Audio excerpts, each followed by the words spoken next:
Good afternoon. Israel's ambassador to the UN, Danon, will deliver a brief statement ahead of this afternoon's Security Council. He will take questions afterwards. Thank you.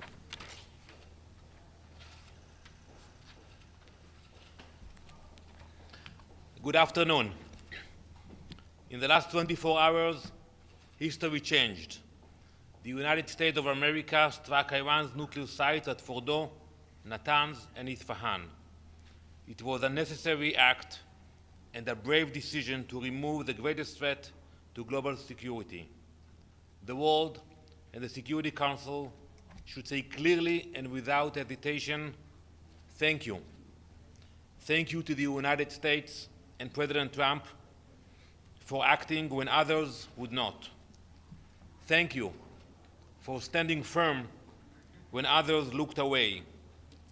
Thank you for protecting the free world with strength and moral clarity. The Council will soon meet. I have no doubt that some will denounce the United States. Some will continue to condemn Israel. But where were they when Iran raced toward the bomb? Where were they when it built underground fortresses to house weapons of mass destruction? Where were they when Iran used diplomacy as camouflage while it prepared for our extermination? They were silent. They were complicit. They were afraid. Last night, the United States acted with incredible bravery and morality. Now, the rest of the world must show its gratitude. Iran's reach extends far beyond our borders. It arms militias in Iraq, it commands terror in Lebanon, it funds Houthis in Yemen, it plots murder in Europe, and it threatens every capital in the West with its growing arsenal of ballistic missiles. You cannot sit this one out. You cannot condemn the firefighters while the arsonist tries to light more fires. You cannot protect peace by appeasing evil. To the Iranian regime, understand this: any further attacks against our civilians will be met with overpowering righteous force. Unlike your actions against our civilians, our strikes will continue to target military and nuclear facilities. We will defend our people. We will not hesitate. We will do everything necessary to secure our future. Thank you. China Central Television. Just one very simple question. Do you think after this operation, Israel is safer now? Absolutely. Not only Israel. I think the entire world is safer. You don't have a radical regime which threatens to destroy member states of the UN.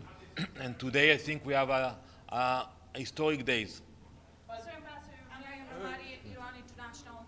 Now that the nuclear facilities were bombed, what's the next step for Israel? Are you going to continue targeting Islamic Republic inside Iran? And also, is there a regime change in the plan for Israel? Is Khamenei personally a target for Israel? We have many targets still. And I think today the question should go to Iran. They should think very carefully about their steps. I think President Trump said it very clearly. Prime Minister Netanyahu was very clear about it. They should calculate their steps.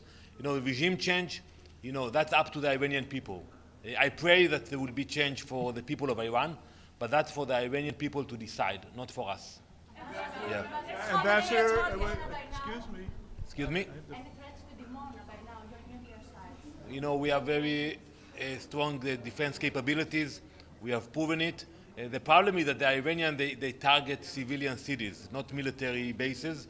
Unfortunately, we have casualties. Ambassador, what is your response to Secretary General Guterres, who issued a statement last night saying that he was, quote, alarmed by the U.S. Attacks on the nuclear facilities, and that only diplomacy is the answer to achieve peace? It was very disappointing because the Secretary General failed in his remarks to mention the threat of nuclear Iran. He knows better. You know that diplomacy has failed for the last decades, and you should thank the US for bringing stability and bringing peace through power. Please. Ambassador, when did the United States tell Israel that it was going to go ahead with this bombing? And given that one of your stated aims has been to destroy the nuclear program, has enough damage now been done that Israel will stop its strikes on Iran? So, you know, we have very close coordination with the United States throughout the last few days, before the attack, during the attack, and after the attack, and it will continue to be the same way. You know, I think still it's early to assess the attack, but we can tell you one thing, you know, the capability of the United States are the strongest one that you can find around the world, you know, especially if you compare it to Israel's one. So I think not only Israel, the entire world is grateful for the US for this very impressive operation. Thank you very much.